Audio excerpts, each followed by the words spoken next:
सिर्फ सपने नहीं दिखाते, सपनों के घर भी बनाते हैं हम।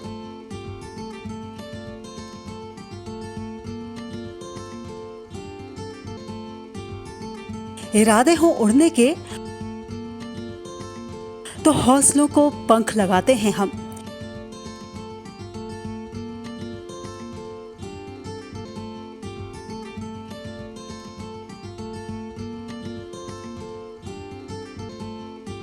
क्योंकि हम हैं लोढ़ा बिल्डर्स, सच की बुनियाद पर मजबूत इमारत।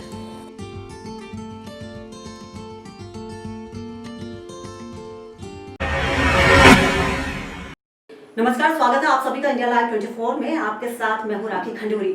हाजिर हूं तमाम खबरों के साथ। तो चलिए करते हैं खबरों की शुरुआत। पूरे देश में देश के राष्ट्रपिता महात्मा गांधी और देश के द्वितीय प्रधानमंत्री लाल बहादुर शास्त्री की जयंती बड़े ही हर्षोल्लास के साथ मनाई गई। देवभूमि उत्तराखंड में भी देश के दोनों सपूतों की जयंती मनाई गई। इस मौके पर कांग्रेस कार्यकर्ता रामनगर रोड स्थित कांग्रेस कार्यालय पर एकत्र हुए, जहां कार्यकर्ताओं ने देश के दोनों सपूतों को याद किया। इस मौके पर कांग्रेस महानगर अध्यक्ष संदीप सहगल ने महात्मा गांधी और शास्त्री के द्वारा बताए गए पद चिन्हों पर चलने का युवाओं से आह्वान किया। इस दौरान संदीप सहगल ने कहा कि राष्ट्रपिता महात्मा गांधी ने देश की आज़ादी के लिए अपने प्राणों की कुर्बानी दे दी। उन्होंने बताया कि आज महात्मा गांधी की बदौलत हमारा देश आज़ाद हुआ है और लोग आज़ादी का जीवन जी रहे हैं। स्वतंत्र हैं कि महात्मा गांधी की अहिंसा की नीति हम अपनाएं और आगे भी अपने देश को पूर्ण तरह से लोकतंत्र में तब्दील करें, जो आजकल समाप्त हो गया है, और आगे बढ़ें अपने देश को, देश की समानता के लिए, अपनी भलाई के लिए सारे काम करें। हादसा जो है लाल बहादुर जी का भी जन्मदिन को उनका भी जन्मदिन मनाया जा रहा, क्योंकि हमारे जो है महात्मा गांधी अहिंसा के पुजारी रहे। इस उपलक्ष्य में उनका जो है जन्मदिन मनाया। लाल बहादुर शास्त्री जय जवान जय किसान का नारा बहुत पुराना नारा, जय जवान जय किसान जिंदाबाद। इंडिया लाइव 24 के लिए काशीपुर से जुगनू खान की रिपोर्ट। हाथरस में हुए जघन्य कांड को लेकर देश भर में मृतका मनीषा को इंसाफ दिलाए जाने की मांग तेज हो गई है। इसी कड़ी में पीरुमदरा में आम आदमी पार्टी ने भी मनीषा के अपराधियों को फांसी दिए जाने की मांग करते हुए कैंडल मार्च निकाला। आम आदमी पार्टी पौड़ी के प्रभारी प्रदेश प्रवक्ता शिशुपाल रावत के नेतृत्व में ये कैंडल मार्च निकाला गया, जिसके बाद एक शोक सभा भी की गई। इस दौरान शिशुपाल रावत ने कहा कि यूपी में इतनी बड़ी जघन्य घटना हो जाती है, लेकिन यूपी पुलिस प्रशासन मूक बना हुआ तमाशा देख रहा है। पहले तो लड़की की चिता को पुलिस ने खुद ही जला दिया और अब पीड़ित परिवार को पूरी तरीके से नजरबंद कर दिया है। यहाँ तक कि किसी मीडिया के आदमी को भी उनसे नहीं मिलने दिया जा रहा, जो कि बिल्कुल सरासर गलत है।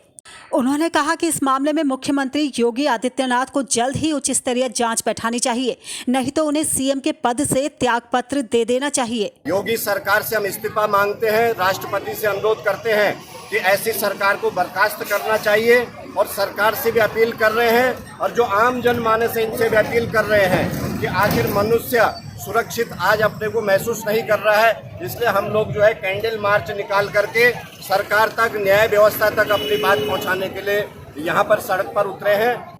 इंडिया लाइव 24 के लिए रामनगर से शादाब आलम की रिपोर्ट। हाथरस जा रहे राहुल गांधी और प्रियंका गांधी को पुलिस द्वारा कस्टडी में लिए जाने के विरोध में अयोध्या में भी यूथ कांग्रेसी कार्यकर्ताओं ने जोरदार प्रदर्शन किया। कांग्रेस जिलाध्यक्ष अखिलेश यादव और यूथ कांग्रेस के प्रदेश महासचिव शरद शुक्ला की अगुवाई में कांग्रेसियों ने जमकर प्रदर्शन किया। इस दौरान कांग्रेसियों ने योगी सरकार के खिलाफ जमकर नारेबाजी की।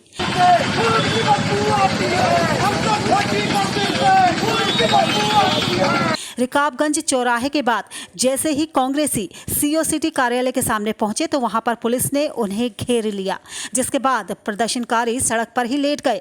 इस दौरान उन्होंने जमकर नारेबाजी करते हुए योगी सरकार का पुतला भी जलाया, जिसके बाद पुलिस सभी प्रदर्शनकारियों को मिनी बस में भरकर पुलिस लाइन ले गई। हाथरस की बेटी से मिलने आदरणीय राहुल गांधी प्रियंका गांधी जी जा रहे थे कि जुल्मी तानाशाही सरकार ने पुलिस को आगे लाठीचार्ज करके बर्बरता पूर्वक उन्हें लाठियों से मारा गया, पीटा गया।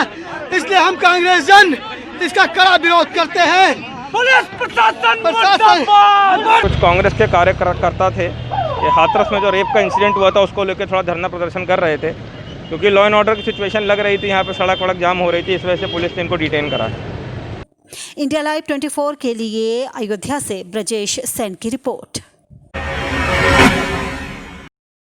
असम में बराक घाटी के कछार में जिला कांग्रेस ने राहुल गांधी के अपमान के विरोध में प्रदर्शन किया। यहां प्रदर्शनकारी खुदीराम की मूर्ति के पास इकट्ठा हुए और राजीव भवन से लेकर डाक बंगला रोड तक सड़क जाम कर दी।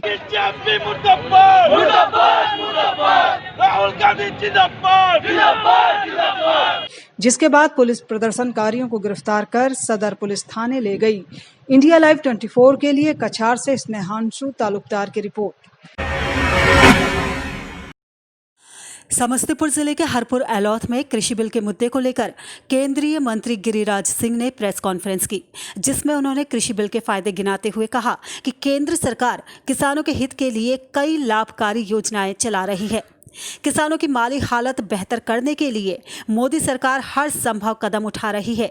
गिरिराज सिंह ने कृषि बिल को ऐतिहासिक बताते हुए कहा कि अब किसान अपनी फसलों को कहीं भी और किसी को भी बेच सकते हैं। किसान की आय को दोगुना करने के लक्ष्य को पूरा करने के लिए ये बिल ऐतिहासिक और लाभकारी है। प्रधानमंत्री ने घोषणा की तो विपक्ष ने कहा ये तो रोज 17 रुपया है। जिन्हें मालूम नहीं है कि अब देश में किसान 1 हेक्टेयर से नीचा एवरेज किसान है। जब धान की खेती होती, गेहूं की खेती होती तो खाद बीज के लिए बेचारे इधर उधर बाएं दाएं झांकते। आज प्रधानमंत्री उस समय उनके खाते में पैसा देते। इंडिया लाइव 24 के लिए समस्तीपुर से नीतेश कुशवाहा की रिपोर्ट। और इसी के साथ यहाँ पर वक्त हो चला है एक बहुत ही छोटे से ब्रेक का, लेकिन आप कहीं जाइएगा नहीं, हम जल्द हाजिर होंगे।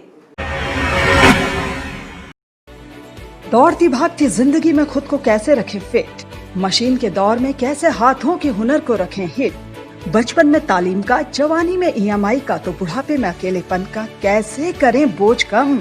सिर्फ एक राह, प्रकृति से जुड़ें, प्राकृतिक अपनाएं, योग से जुड़े, जिंदगी अपनाएं। देखिए हमारा खास कार्यक्रम योग है तो जिंदगी है, रोज सुबह 6 बजे इंडिया लाइव 24 पर।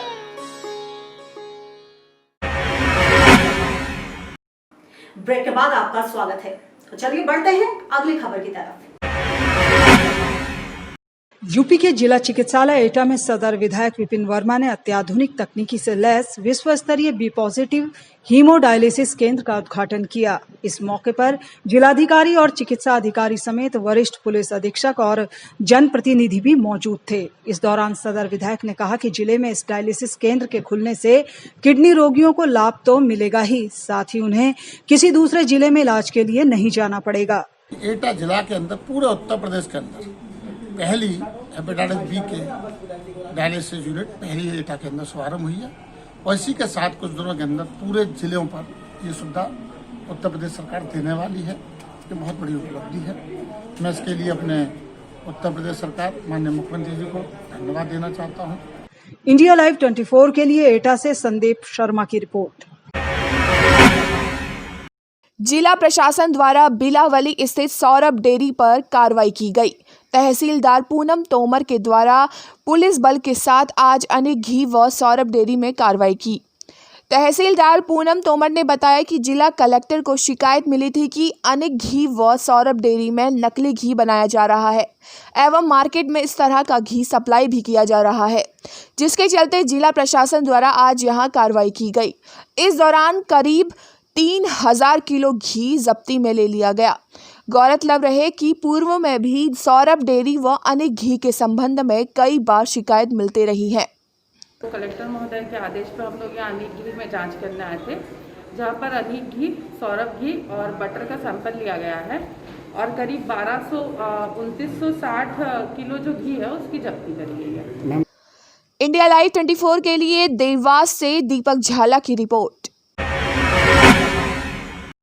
यूपी में मुजफ्फरनगर की बुढ़ाना पुलिस ने गौकशी के आरोप में शातिर बदमाश नौशाद को गिरफ्तार कर लिया। मुठभेड़ के दौरान पकड़े गए इस बदमाश से 30 किलो गौमांस, खुर और खाल समेत अवैध हथियार भी बरामद हुए हैं। बुढ़ाना पुलिस की माने तो गिरफ्तार अभियुक्त पर चोरी, गुंडा, गैंगस्टर एक्ट जैसी संगीन धाराओं के तहत 1.5 दर्जन मामले दर्ज हैं। इंडिया लाइव 24 के लिए मुजफ्फरनगर से अमजद रजा की रिपोर्ट। कोरोना जैसी भयानक महामारी थमने का नाम नहीं ले रही है। ऐसे में लाख दावा करे सरकार मजदूरों के हित में, पर सच्चाई कुछ और बयां करती है।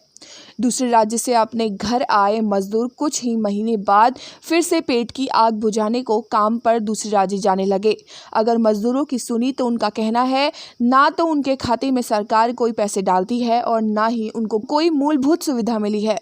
ऐसे में यहाँ पर रहकर अपने परिवार का पेट पालना मुश्किल है। उनके सामने भूखे मरने का समस्या आन पड़ी है, तो आखिर अपने परिवार के पेट पालने को दूसरे राज्य जाना मजबूरी बन गया है। और एक और सरकार कहती है कि मजदूरों के खाते में पैसा डालकर उनके जीवन यापन के लिए सुविधा दी गई है, उनको काम दिया गया है कि वो कहीं ना जा सके, अपने राज्य में ही रहे। और दूसरी ओर मजदूरों की सुनी तो उन्हें अभी तक कोई भी सरकार से लाभ नहीं मिला है। सरकार आपके लिए कुछ नहीं की कभी? और आपके खाते में पैसा डाली थी सरकार? नहीं सर, नहीं डाली। तभी रोजगार गारंटी में काम नहीं मिला? नहीं। इधर अब कुछ होगा तो जवाबदार कौन होगा? अब हम होंगे सर, हम जा रहे हैं। आप अपने मर्जी से जा रहे हो कि? अपने मर्जी से जा रहे हैं।